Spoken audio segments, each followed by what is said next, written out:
තමයි අරහත් ධජය ලබාගත් ජයග්‍රහණය.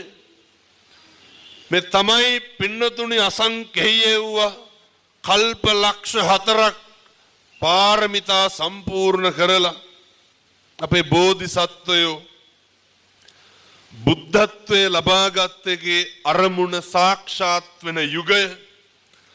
මේ තමයි මහරහතන් වහන්සේලා එදා වලගම්බා රජුරුවන්ගේ කාලේ 12 වසරක් බැමිණිතියා සායේ තියෙන කොටත් ක්ලාන්ත හැදිලා වැල්ලේ වැටෙනකොට දඹර ඇගිල්ල දික් කරලා වැල්ලේ ධර්මයේ ලියපු එකේ අරමුණ මේ මල්පල ගැන්වෙන යුගය.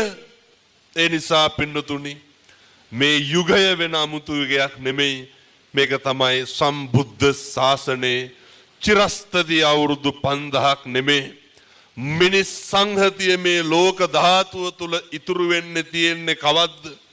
ඒ දිනය ඒ දවස එනකන් සම්බුද්ධ ශාසනයට චීවරයට කිසිදු අනතුරක් වෙන්නේ නැහැ කියන සුබ ලකුණු තමයි පින්නතුනි ලෝකවාසී බොදු නොබුදු සියලු දෙනාම ධර්මයේ වෙනුවෙන් චීවරයේ වෙනුවෙන් එක්කහු වෙන එකේ හැඟෙන්නේ ප්‍රකාශ වෙන්නේ ගම්මේ වෙන්නේ.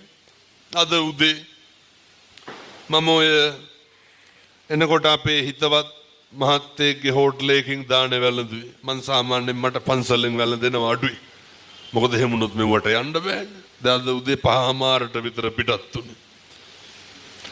එනකොට පින්නතුනේ මේ හම්බන්තොට පැත්තේ මුස්ලිම් තරුණේ දුවගෙන ආව මංගාවට. මට කියනවා ඒ තරුණයෝ දන්නේ මේ බණ හර්මේ කියලා. මේ සාදුගේ මොටිවේෂන් තමයි අපි අහන්නේ. මේ මුස්ලිම් දඩබ්බර තරුණයෝ 15ක් විතර එක්කහුවලා මාත් එක්ක ඡායාරූප ගන්නවා මොකේටද?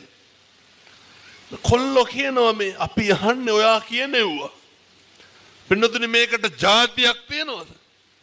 මේකට ආගමක්